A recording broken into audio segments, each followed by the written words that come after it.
शिबू सोरेन जो परिवार है वो पैसे और परिवार के लिए ही ये लोग राजनीति करते हैं, करना नहीं। यानी राजनीति इन लोगों के लिए सेवा नहीं बल्कि स्वार्थ पूर्ति का इन परिवारों के लिए साधन मात्र है। सुप्रीम कोर्ट के संविधान पीठ का निर्णय कोई कहीं और दूसरा, और वो भी एक दो जज का नहीं, हमने कहा कि संविधान पीठ के का निर्णय है। लेकिन ये लोग विचित्र विचित्र तर्क ये लोग प्रस्तुत करते हैं, गड़बड़ भी करते हैं, लूटते भी हैं, और उस समय नहीं पता लूट का माल को वापस भी करते हैं तो कहते हैं कि हमने वापस कर दिया। आज सुप्रीम कोर्ट के 7 जजों का, जिसको हेड कर रहे थे चीफ जस्टिस, यानी संविधान पीठ ने जो जजमेंट दिया है, फैसला दिया है, सुनाया है, वो अपने आप में ऐतिहासिक है।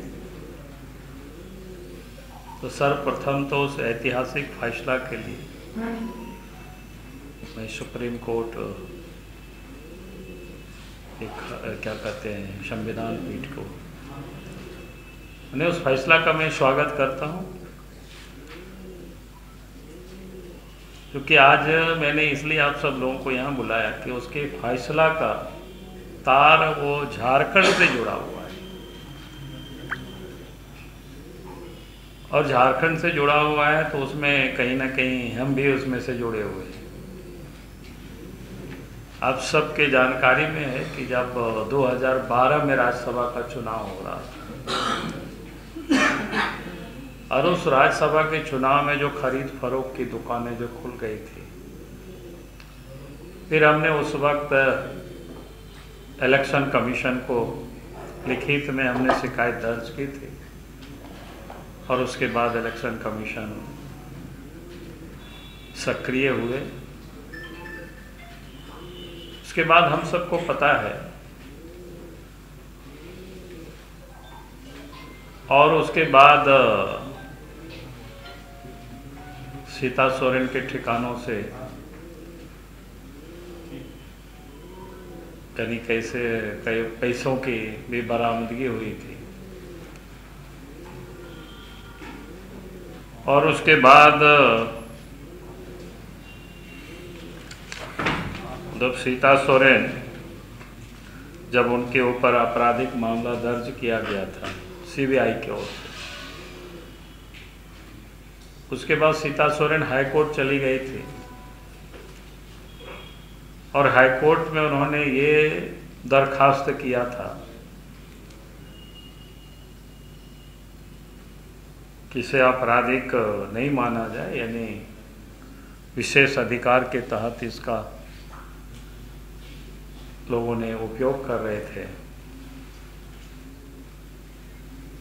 और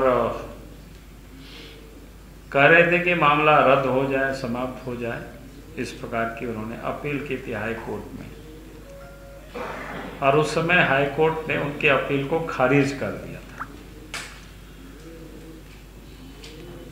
और खारिज करने के बाद सीता सोरेन सुप्रीम कोर्ट चली गई, और सुप्रीम कोर्ट में भी उन्होंने यही प्रे किया था कि 1998 में एक जजमेंट आया था, वो भी उन्हीं परिवार से संबंधित होता था। उनके ससुर जी का मामला था, शिबू सोरेन जी का, वो ऋषिवाद कांड 1993 की घटना, नरसिंहा राव सरकार को बचाने में जो पैसे का जो खेल हुआ था, तो वो केस जब चला था तो 1998 में उस केस में सुप्रीम कोर्ट में ही था, और सुप्रीम कोर्ट ने ही ये कहा था कि चूंकि लेन देन बाहर में हुआ है, वोट्स अंदर में हुआ है, और इसलिए इसको उन्होंने निरस्त कर दिया था उस वक्त। तो उसी को उन्होंने नाजिर बना करके उसी केस को, उसी जजमेंट को,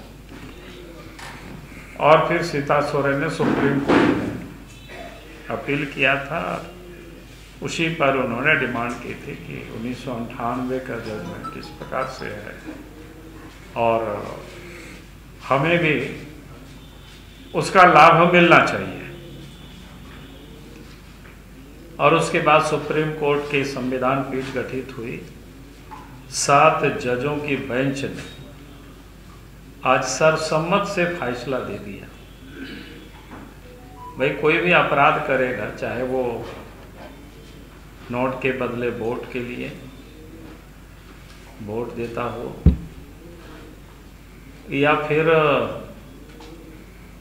लोकसभा या विधानसभा में क्वेश्चन के लिए भी पैसा लेता हो, या पैसा लेकर के क्वेश्चन करता हो, पकड़े जाएंगे तो उसको कोई विशेष अधिकार के दायरे में ये मामला नहीं आएगा, क्योंकि वो एक प्रकार से अपराध है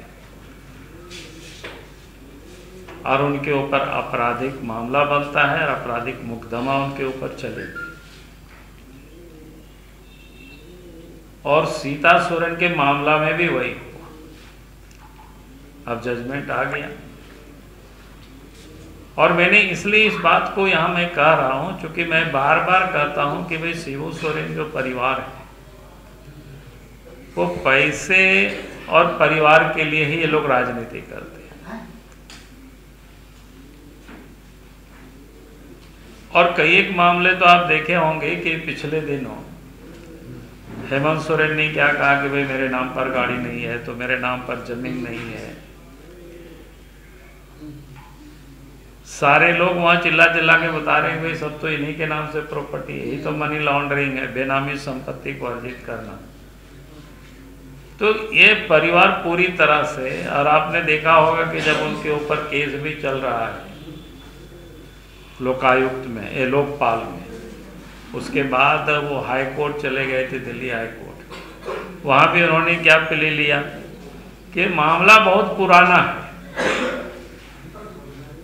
इसलिए वो कोई बनता नहीं। भाई अजीब वो गरीब स्थिति है, कोई व्यक्ति कभी भी चोरी करे या अपराध करे, अब जब पकड़े जाए तो उसी समय उसको सजा मिलती है, और उस समय केस मुकदमा होता है, फिर चलता है कोर्ट में केस और फिर सजा होती है अगर साबित हो जाए तो। लेकिन ये लोग विचित्र विचित्र तर्क ये लोग प्रस्तुत करते हैं, गड़बड़ भी करते हैं, लूटते भी हैं, और उस समय नहीं पकड़ लूट का माल को वापस भी करते हैं तो कहते हैं कि हमने वापस कर दिया। पिछले दिनों आप सबके संज्ञान में है, जब मुख्यमंत्री रहते उन्होंने खदान को आवंटित किया था अपने नाम से, और जब हल्ला हुआ तो कहा कि हमने वापस कर दिया। ये 8.5 एकड़ जमीन का भी मामला वही है, जब बेनामी प्रॉपर्टी उन्होंने पूरी तरह से जब बाउंड्री वॉल किया, और जब मामला हुआ ईडी जब वहाँ तक पहुँचे तो आपने देखा होगा कि रातों रात मैंने क्या कहते हैं इतनी गुडली मैंने मूल रैयतों को वापस कर देना, ये बता देना कि भाई ये मेरा तो है ही नहीं। यानी पूरी तरह से ये परिवार आज के तारीख में एक्सपोज हो चुका है। शिबू सोरेन परिवार, हेमंत सोरेन परिवार, यानी किस प्रकार से ये लोग मतलब एमएलए एमपी बन करके पैसा ये लोग कमाते हैं या लूटते हैं, ये और कहीं ऐसा देखने को नहीं मिलता है। नहीं, यह आश्चर्य है। अब इस प्रकार से पैसे बटोरने और फिर बचने के लिए ये लोग तरह तरह की तरकीब निकालते हैं, तरह तरह के ये लोग रास्ता निकालते हैं कैसे पैसा कमाया जाए, कैसे लूटा जाए, कैसे धन एकत्रित किया जाए। और जब पकड़े जाते हैं तो कहते हैं कि साजिश के तहत हमें फंसाया जा रहा है। तो आप सब ये समझ सकते हो कि भाई आप तो सुप्रीम कोर्ट के संविधान पीठ का निर्णय, कोई कहीं और दूसरा, और वो भी 1-2 जज का नहीं, हमने कहा कि संविधान पीठ के का निर्णय है। तो मैं कहूँगा कि अब पूरी तरह से ये परिवार बेनकाब हो चुका है। इसका धंधा ही है पैसा वसूलना, और ये लोग बेसिकली पॉलिटिक्स ही इसीलिए करते हैं, पैसा कैसे कमाया जाए, कैसे वसूला जाए, कैसे इकट्ठा किया जाए। एकमात्र इन लोगों की धंधा है वो पैसा कमाना, पैसा एकत्रित करना, पैसा लूटना। इनकी जनता की भला करना नहीं, इन्हें राजनीति इन लोगों के लिए सेवा नहीं बल्कि स्वार्थ पूर्ति का इन परिवारों के लिए साधन मात्र है। और इसलिए एमएलए एमपी बन करके कोई भी अवसर ये लोग नहीं छोड़ता है, इस अवसर पर ये लोग पैसा नहीं कमाता। पहले भी आप सब लोगों ने देखा कि राज्यसभा का चुनाव होता था तो कैसे ये लोग पैसे पर लोग बिक जाते थे। तो आज मुझे इसलिए लगा कि चूँकि झारखंड से मामला जुड़ा हुआ है और वो भी शिबू सोरेन परिवार से जुड़ा हुआ है, और उस राज्यसभा के चुनाव में यानी जो इतना इलेक्शन कमीशन सतर्क हुए और कार्रवाई हुई, उससे भी हम जुड़े हुए हैं। तो इसलिए मुझे लगा कि आप सब लोगों के समझ में शेयर करूं कि ताकि आप सब लोगों को भी कोई राजनीति में उतरे उसे क्या अंतर पड़ता है ऐसा में। अब तो उनको इन सारी चीज़ों का जवाब तो उनको भी देना पड़ेगा। सर, राज्यसभा चुनाव का नोटिफिकेशन हुआ है, तो आगे क्या बीजेपी का बस तय हो जाएगी, तो केंद्र से तय हो जाएगी, आपको बता दी जाएगी, वहीं से सूचना आ जाएगी। क्या चिंता करते हो? लोकसभा चुनाव के लिए जो पहली लिस्ट लोकसभा चुनाव की जो लिस्ट जारी हुआ है, बिल्कुल हम लोग तैयारी में लगे हुए हैं। उस पर जो आपकी विपक्षी कांग्रेस निशाना साध रही है कि पुराने लोगों पर ही जो है बीजेपी ने भरोसा जताया है। तो भरोसेमंद है तो सब भरोसेमंद है, सब लोगों ने काम किया है, उसमें क्या दिक्कत है? कांग्रेस को परेशानी क्यों है भाई? नहीं करे तो परेशानी, नया करे तो परेशानी है, पुराना करे तो परेशानी है, उसको हमारा कोई मतलब। सवाल इस जगह सर, लालू प्रसाद यादव के मोदी पर परिवार को लेके एक ट्वीट किया गया, उसके बाद से तमाम जो राजनेता है, अमित शाह या फिर तमाम लोग हैं, वो मोदी परिवार लिख रहे हैं अपने फेसबुक में या फिर। हाँ भाई, हम सब लोग उस परिवार में से हैं, तो इसमें क्या लिखेंगे? देखिए, विपक्ष जो है कह रहे हैं ये पूरा अखंड भारत है, ये आर्यावर्त है, भारतवर्ष है, तो मोदी का परिवार क्या होता है? कांग्रेस वाले कर रहे हैं मोदी का समस्त विश्व ही उनका परिवार है। हम लोग वो क्या बोलते हैं, वसुधैव कुटुंबकम, उस यानी जो हमारे पूर्वजों ने जिस मंत्र का उद्घोष किया, समस्त जगत को ही अपना परिवार मानना, उसके वो एक अंग है, एक हिस्सा है नरेंद्र मोदी जी।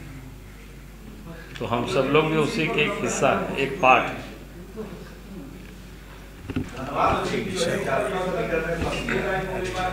भाई सब केंद्र तय करती है, बहुत सारे विषय रहता है, तो उसमें से कोई मामला फंसा नहीं। चलो बहुत बहुत धन्यवाद जी, ठीक है, धन्यवाद।